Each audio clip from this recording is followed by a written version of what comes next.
Bueno, hola a todos, mi nombre es Pablo Ezequiel Flores Canter y en esta serie de videos lo, lo- lo que les quiero mostrar es una técnica que puede ser, a mi entender, útil para la ciencia de datos, que es el análisis factorial.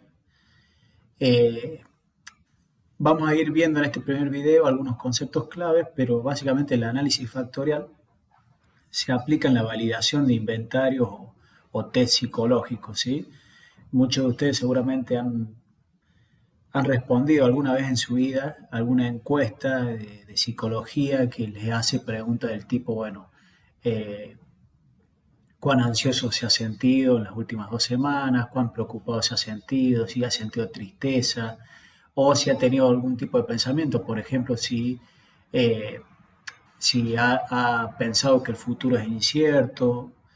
Y bueno, ante esas preguntas seguramente se han encontrado con algunas opciones de respuesta que pueden ser de tipo categóricas, es decir, u ordinales, mejor dicho, donde tienen que responder en una escala del 1 al 5, desde nunca a totalmente, o opciones de respuesta dicotómicas de verdadero y falso, ¿sí? Entonces, sobre eso vamos a hablar y la idea es finalmente presentarles en este contexto una técnica denominada Exploratory Graph Analysis o EJA, que resulta pertinente para los objetivos que tiene el análisis factorial, que ya vamos a ver, pero básicamente es encontrar la dimensionalidad subyacente o la estructura latente de un conjunto de indicadores observables, que vamos a ver que básicamente en el contexto que le estoy hablando se trata de las respuestas a las preguntas de estas encuestas, test o inventarios psicológicos, ¿sí? Bueno, el recorrido que voy a hacer es primero contextualizar y definir unos conceptos claves, justificando los estudios de validez, y una segunda parte donde vamos a ver un ejemplo un poco más práctico para terminar finalmente en la tercera parte en el video de aplicación en R. Bueno, empecemos entonces a contextualizar todo esto y definir algunos conceptos clave. Les estaba diciendo recién que en psicología como en toda ciencia, eh, es importante, ¿sí?, definir y medir lo que se pretende estudiar, ¿sí? Si no, es muy difícil que logremos algún tipo de avance en ese campo. Pero ¿qué pasa en psicología? Que tenemos una dificultad extra y es que nos interesa medir atributos, procesos psicológicos como las actitudes, la depresión, la motivación, ¿sí?, que la mayoría de las veces no permiten una observación directa. Y por eso hablamos de factores latentes, de factores comunes, de constructos psicológicos, ¿sí? Y es importante en estos campos donde esto sucede, poder definir con precisión ese constructo, ¿sí? Y construir instrumentos que permitan medirlo. Entonces, antes de poder estudiar, por ejemplo, la etiología de la depresión o la efectividad que tiene un tratamiento sobre la depresión, o antes de poder correlacionar medidas de imágenes, por ejemplo, de funcionamiento cerebral, como son el fMRI, correlacionarlo con medidas de depresión. Y bueno, el constructo de depresión tiene que ser bien definido, pero a su vez tiene que derivar esta definición en instrumentos que lo permitan medir con precisión. Vamos a un ejemplo concreto para que todos tengamos en la cabeza la imagen a lo que estoy refiriendo. Les había dicho que en psicología usamos test psicológico, inventario psicológico. Ahí en pantalla lo que están viendo es el PANAS, que es el inventario de afectividad positiva o negativa. El objetivo subyacente de este instrumento es poder tener una indicación, ¿sí?, o una medida de cuánto es o en qué grado se nos presenta el afecto positivo y en qué grado se nos presenta o sentimos afectividad negativa, ¿sí?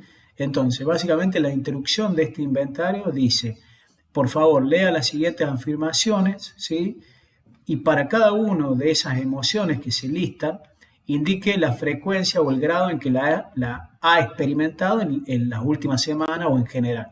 Entonces le da esta escala de respuesta, desde muy poquito a nada hasta extremadamente.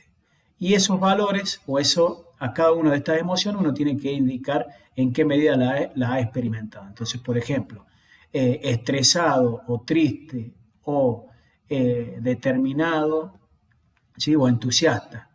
¿Sí? ¿En qué medida me he sentido entusiasta? Bueno, moderadamente. ¿Y en qué medida me he sentido irritable? Extremadamente. ¿En qué medida me he sentido bajoneado o triste? No, no mucho o casi nada. Entonces, para cada uno de estas preguntas, de estos ítems que se denominan, que son básicamente las emociones aquí, uno responde con el número o la etiqueta que corresponde a cómo se ha sentido en el rango de tiempo que se especifica. ¿Sí? Bien. Entonces, lo que nos interesa medir, como dijimos, son variables que no podemos observar directamente. Esto se denomina variable latente o constructo, pero que sí podemos inferir de las variables observables, que son estas variables manifiesta básicamente los ítems. Es decir, nos interesa saber de estos ítems, de las respuestas a estos ítems, cuál es la estructura subyacente a esos datos. ¿Sí? Básicamente la relación entre las variables latentes, estos factores, en este caso, en el caso anterior, la afectividad positiva y negativa, ¿sí? Esa relación entre las variables latentes y manifiestas, que son los ítems, se asume como reflectiva. ¿Qué quiere decir esto? Que las variables manifiestas son un reflejo de la variable latente. Básicamente lo que se plantea es esto, ¿sí? Lo que ustedes ven en la figura que está a la izquierda.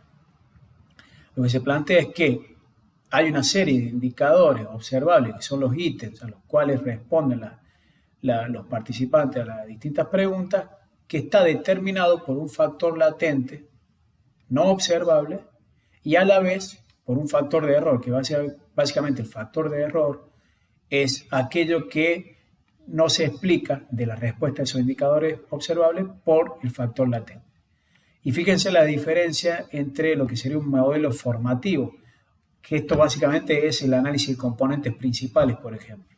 En el análisis de componentes principales, los indicadores no son ortogonales entre sí, es decir, están relacionados, estos indicadores observables, los ítems, y son estos ítems los que terminan conformando o influyendo sobre el factor latente, que en este caso se denomina componente. Y el término de error, justamente por eso, está en el componente y no como es en el otro caso, en el modelo reflectivo, donde el término de error está en los ítems, dado que son estos los que son explicados por el factor latente. Entonces, las técnicas denominadas como análisis factorial se utilizan para explorar el conjunto de variables latentes o factores comunes que explican las respuestas a los ítems de un test. ¿Sí? Y acá surge uno de los conceptos principales que les quiero introducir, que es el concepto de validez. Es una de las cualidades y la más importante que le pedimos a los instrumentos de medición en psicología. ¿Y validez? ¿Qué entendemos por validez? Bueno, se define como el grado en que la evidencia y la teoría apoyan, ¿sí?, la interpretación de las puntuaciones de un test para los usos propuestos de la prueba. Es un conjunto de evidencias que se las suele englobar bajo el término de validez constructo. Es el eje central de la medición, como les dije, y se constituye a partir de tres componentes o fases: la validez sustantiva, estructural y externa. Y es a partir de este proceso de validación de constructo que se genera entonces evidencia para avalar o mostrar evidencia a favor de que los puntajes obtenidos son reflejo del constructo que busca medirse. ¿Sí? Y es acá donde entra en juego el análisis factorial, porque es un análisis, una técnica estadística que nos permite obtener evidencia cuantitativa de justamente este punto, de que los puntajes obtenidos son reflejo del constructo que busca medirse.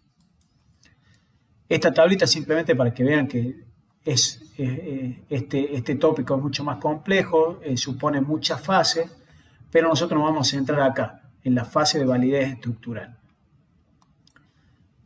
Repitiendo entonces, el análisis factorial, y ya para cerrar, está dentro de las evidencias de validez de estructura o estructura interna, y lo que nos interesa obtener es una evidencia cuantitativa de que los ítems reflejan la varianza de ese rasgo subyacente o latente.